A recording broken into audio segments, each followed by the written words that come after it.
अदिति दोनों सौतेली बहनें थी। सुकन्या की माँ आशा का उसके बचपन में ही देहांत हो गया था। उसके पिता मनोहर ने दूसरी शादी की और सुकन्या की सौतेली माँ सरिता के घर में आ गई। सरिता ने आते ही पूरे घर को अपने कब्जे में कर लिया। वो हमेशा सुकन्या से पहले अपनी सगी बेटी अदिति पर ध्यान देती थी। मम्मी ये देखो मेरा नया सूट, शाम के फंक्शन में ये कैसा लगेगा? ये तो बहुत सुंदर लग रहा है, रानी लगेगी बिल्कुल मेरी बेटी। मम्मी वो सुकन्या को क्या दोगी पहनने के लिए? वो भी तो हमारे साथ शादी में जा रही है, पहन लेगी कुछ भी जो उसका मन होगा। मेरे पास इतने पैसे नहीं है कि मैं उसके लिए भी नया सूट खरीदूं। वैसे भी तुम्हारे पापा का अब इतना काम नहीं बचा। मेरे लिए तुम्हें नया सूट लेकर देना जरूरी था। बहुत लोग आएंगे वहाँ, क्या पता कोई तुम्हें अमीर घर का लड़का पसंद कर ले। अरे सरिता, कभी कभी अपनी बड़ी बेटी सुकन्या के बारे में भी सोच लिया करो। वो बेचारी भी तो शादी लायक है। बस आ गए अपनी लाडली बेटी के बारे में चिंता करने। पता नहीं कौन से मनहूस दिन मेरी तुम्हारे साथ शादी हुई थी। जब से आई हूँ एक ही नाम तुम्हारे मुंह पर चढ़ा हुआ है। देखती हूँ सुकन्या सुकन्या। अरे तुम्हारी दूसरी बेटी अदिति भी कुंवारी है, वो भी तुम्हारी ही बेटी है। उसके बारे में भी कुछ सोचा करो। मैं हूँ जो पैसे जोड़ जोड़ कर अपनी बेटी को सूट दिलवाए है। अब शाम को चलने की तैयारी कर लो, बहुत बड़े बड़े लोग उस शादी में आएंगे। ये तो मेरी सहेली पुष्पा की बड़ी मेहरबानी है जो उसने हमें एक कार्ड दे दिया, वरना हम गरीबों को इस शहर में और इतनी बड़ी शादी में कौन पूछेगा। मनोहर को पता था कि सरिता का स्वभाव बहुत ही खड़ूस है, इसलिए वो चुपचाप अपने कमरे में चला जाता है। शाम को सब लोग शादी के लिए तैयार होते हैं। अदिति बहुत ही सुंदर सूट पहनकर तैयार होती है। सुकन्या के पास तो कपड़े ही नहीं थे। अचानक मनोहर सुकन्या के पास आता है। सुकन्या बेटी ये ले, ये तेरी माँ की साड़ी है, तू ये पहन कर तैयार हो जा। देख कितनी सुंदर साड़ी है, मेरे संदूक में रखी थी, मैं वही ढूंढ रहा था और आज मुझे मिल गई।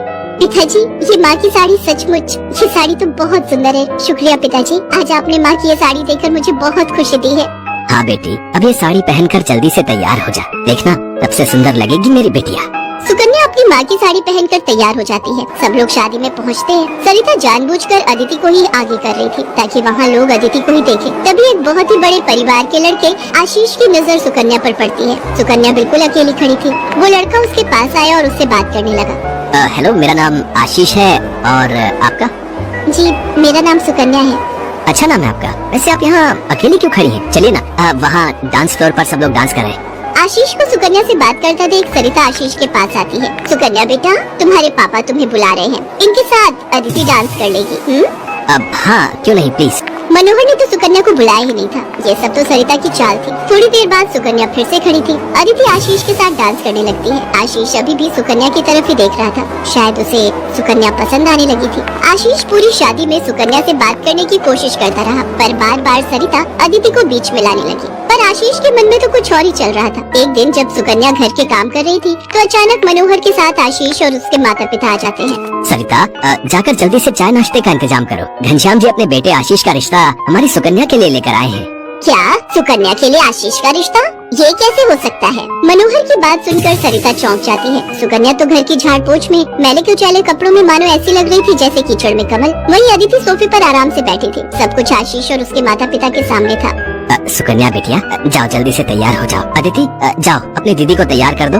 कोई जरूरत नहीं है तुम्हें उसे तैयार करने की। तुम उसकी नौकर नहीं हो जो उसे तैयार करो, अपने आप हो जाएगी तैयार। ये रिश्ता उसके लिए आया है, अदिति उसकी नौकरानी नहीं है। अंदर चल रही सरिता और मनोहर की बातें थोड़ी थोड़ी आशीष और उसके माता पिता के कानों में आ रही थी, इसलिए मनोहर बाहर आ जाता है। मनोहर जी, हमारे बेटे आशीष को आपकी सुकन्या उस दिन बहुत पसंद आई थी और वैसे भी हम आशीष के लिए लड़की ढूंढ ही रहे थे, इसलिए अचानक ही आपको मैंने फोन मिला दिया। मेरी सुकन्या तो बहुत किस्मत वाली है जो आप जैसे इतने बड़े घर का रिश्ता उसके लिए आया, वरना हम तो, मैं आपको क्या ही कहूँ। घनश्याम जी, आपने सचमुच मुझ पर बहुत बड़ा उपकार किया है। नहीं नहीं मनोहर जी, इंसान दिल से अमीर होता है। आपने अपनी बेटी सुकन्या को जो संस्कार दिए हैं वो किसी धन दौलत से कम नहीं। तभी सुकन्या चाय नाश्ता लेकर आ जाती है। सुकन्या का रिश्ता पक्का हो जाता है। भाई साहब, हमें आपकी सुकन्या बहुत पसंद है। हम तो जल्द से जल्द शादी करके सुकन्या को अपने घर की बहू बनाकर ले जाना चाहते हैं। बस आप शादी की तैयारियां कीजिए। आशीष के माता पिता के मुंह से ये बातें सुनकर मनोहर की खुशी का ठिकाना नहीं था। सुकन्या आज एक बहुत बड़े घर की बहू बनने जा रही थी। आशीष के माता पिता रिश्ता पक्का करके चले जाते हैं। कुछ दिनों बाद सुकन्या की शादी की तारीख निकल आती है। सरिता, मैं देख रहा हूँ जब से सुकन्या की शादी पक्की हुई है तुमने सुकन्या से बात तक करना छोड़ दिया है। ये ठीक नहीं। तुम अपनी बेटी की शादी करो, मैं इस शादी में कोई हाथ नहीं लगाऊंगी। ये रिश्ता मेरी बेटी के लिए था। मैं चाहती थी आशीष के साथ अपनी बेटी का रिश्ता करना, पर तुम्हारी उस सुकन्या ने सब काम खराब कर दिया। ये तुम गलत कह रही हो सरिता। सुकन्या के लिए आशीष के माता पिता खुद से रिश्ता लेकर आए हैं। तुम्हें तो खुश होना चाहिए। तुम क्यों सौतेलापन सुकन्या के साथ रख रही हो? तुम्हें तो उसकी सगी माँ बनकर उसे विदा करना चाहिए। मैं इसलिए तुम्हें उसकी माँ बनाकर लाया था, वरना क्या? क्या कहो तो मैं अभी ये घर छोड़कर चली जाती हूँ। बोलो। मनोहर की बात